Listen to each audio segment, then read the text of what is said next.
So obviously Jordan wants me to take a picture of these socks, which I'm not going to do, by the way, but I will say it's very rare that you get a useful pair of them. Only ever find one.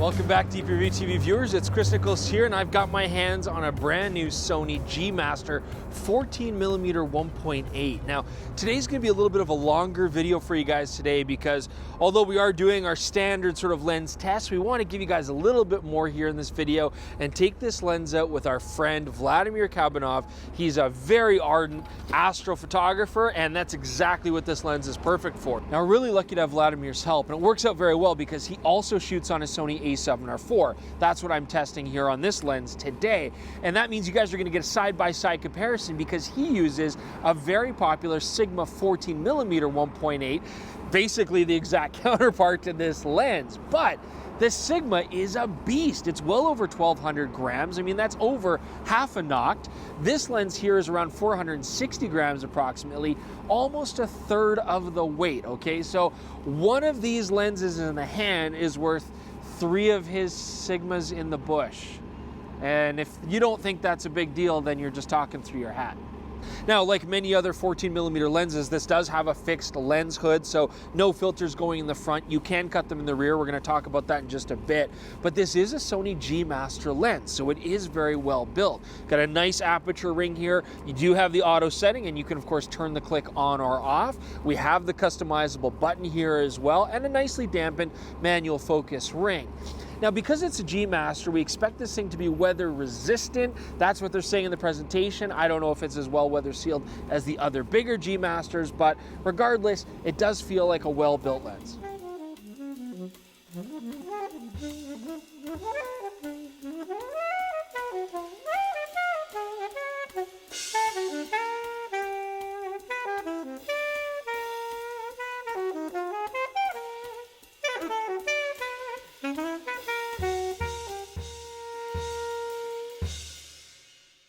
Now, you might not think that fast autofocusing is important on an ultra-wide angle lens like this. And I mean, yeah, a lot of the times you are going to be shooting architecture, landscape, things that don't move. You'll be stopped down, in which case you just have a ton of depth of field. Everything's in focus anyways. But remember that we do have a 1.8 aperture here. And when I get close to things, shooting wide open, I can get fairly shallow depth of field.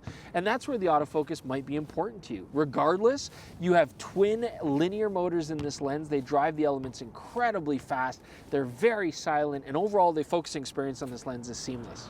Now, as you can probably see today, we've got a really bright sunny day. We're shooting this large bulbous fronted ultra wide lens in a lot of bright conditions, and we are getting good tests for flare and, you know, any sort of ghosting and things like that. And Sony G Master built up a solid reputation recently for having very good flare control, you know, minimal ghosting. Now, with this lens, I'm really not seeing a lot of flare. I'm still getting good contrast regardless of where I'm pointing the lens at bright light, but I am noticing a lot of ghosting. Now, sometimes it's just like a tiny distracting rainbow dot, and sometimes we're getting like 90s action film multiple element ghosting, but not necessarily for creative effect. So you're gonna have to work around that with this lens. Now, one thing you might like when you're shooting into the sun or shooting with a lot of bright specular highlights is sunstars. And we're actually getting very nice, quite dramatic sunstars here. In fact, the only thing I'm going to say about the G Master 14mm is it's just giving sunstars away like daily deals on wish.com. It's like Oprah, where it's just like, you get a sunstar, you get a sunstar, you get a sunstar.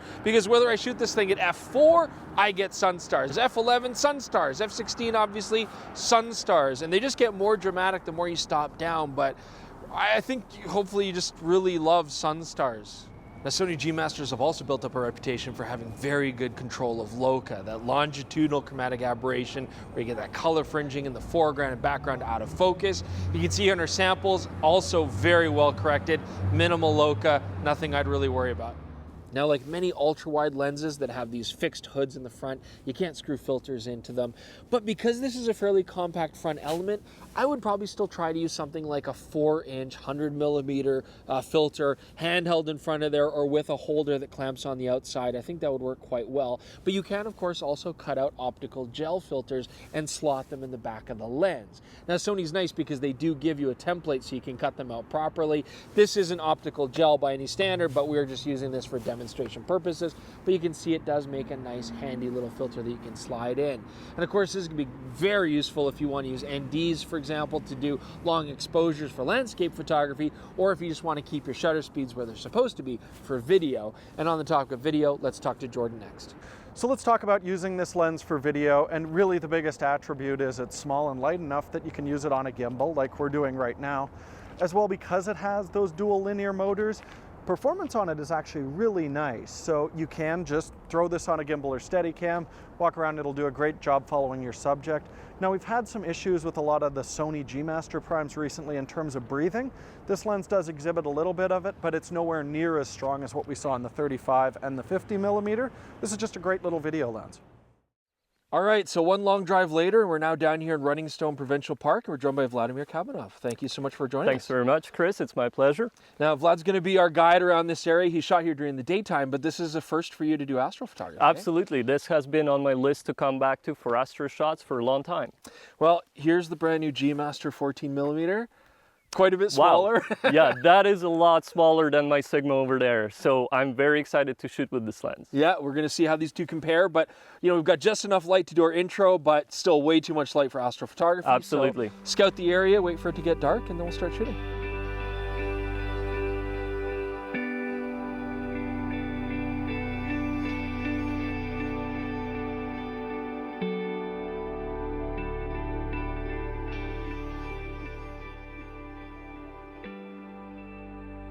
So there's a lot of challenges to shooting photography like this, the chief among them being that there's just not very much light, right? We need everything we can get, and that's why a lens that has this 1.8 aperture is so appealing, right? Just to squeeze as much light as possible. But there are some issues. I mean, first off, we can't just do super long exposures, right? Absolutely. And for these high resolution sensors, I'm actually, in my experience, capping the exposures at 15 seconds max. After that, we're starting to see the trailing because we're, of course, moving in space and the stars around us are also moving.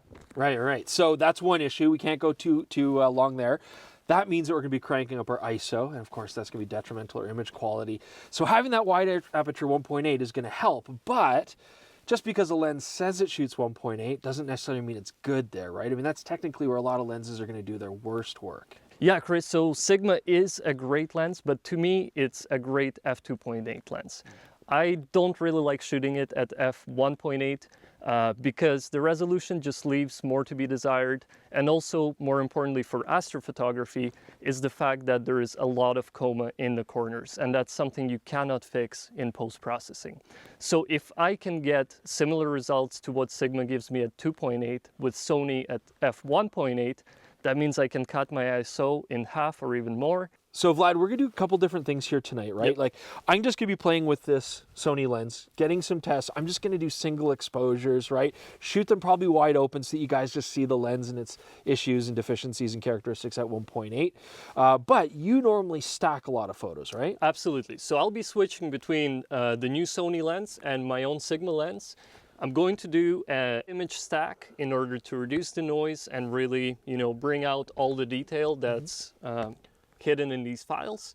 And what you're going to get from me is essentially a sample of each of the composition as a raw file, and then a processed JPEG with stack and my edit. So there'll be a lot of files. So one of the things you notice about shooting this 14mm lens focal length is that you get a lot in your frame, and there's a common misconception not only in astrophotography but especially in landscape photography where people think, I just need to get the widest lens possible, that's what I want. I know Vlad actually prefers shooting a lot of his astrophotography at 20mm, and I'm finding it quite challenging to use this focal length for a lot of shots. The fact of the matter is you do get a lot in your frame, sometimes more than you want, but also because of the perspective of ultra-wide lenses, unless I can get really close to a structure, it's going to look quite small in the frame. It's going to get pushed far, far away. And especially when we're shooting today, a lot of the times the physical terrain just doesn't let you actually get close to structures. So that leaves me with being able to crop the frame to get more of that tight focal length look, but then I'm throwing away megapixels.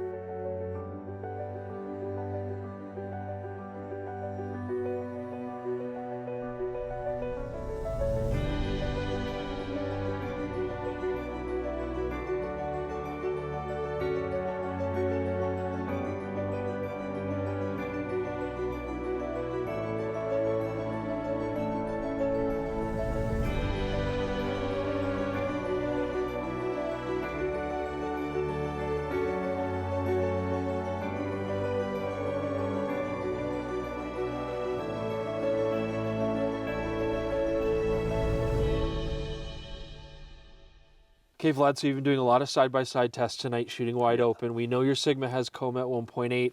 What's the G Master doing at 1.8? So I'm very impressed.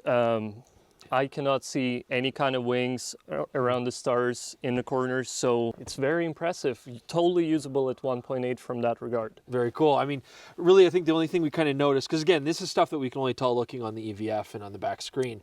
Looks like maybe there's a little bit of vignetting at 1.8, which makes sense.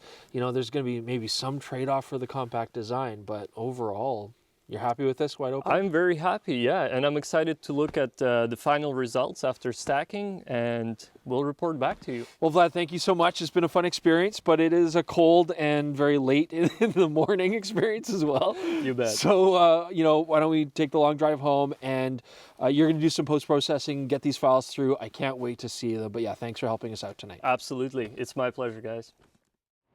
So as you can see, we're back in Calgary. We had a really nice time with Vladimir Kabanov, and he wanted us to relay some of his findings now that he's seen both the Sigma and the Sony side by side.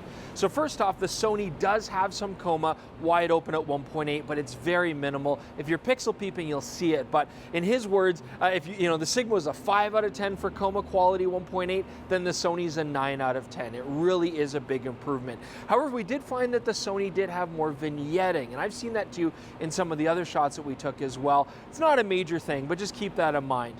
We definitely want to say another big thank you to Vlad, though, and do check out his work. Instagram is below, and there'll be a link to his website in the description as well.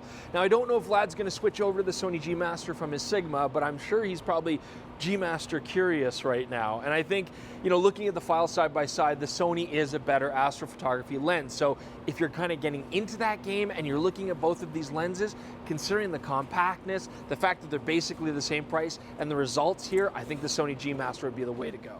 Let's talk about sharpness, and right off the bat, it's excellent. I think this lens is made to shoot wide open. You can see here in the center at 1.8, very good detail. In fact, when we close down to 3.5, it really doesn't do much in the centers. But then let's look at the corners here. Wide open, pretty much out of focus. Some of that's just gonna be the nature of an ultra-wide lens, but some of it's just gonna be, I think, field curvature here, because when I focus specifically in the corners here at 1.8, it improves them quite a bit, as you can see. And if we stop down to 3.5, it does get even better. So just make sure if your subject is closer to the corners of the frame that you focus there specifically. Now the Sony G Master 14mm has quite nice bokeh, a little bit of a ring around the edges, but you know, very smooth. I noticed very little cat's eye in the corners, even wide open.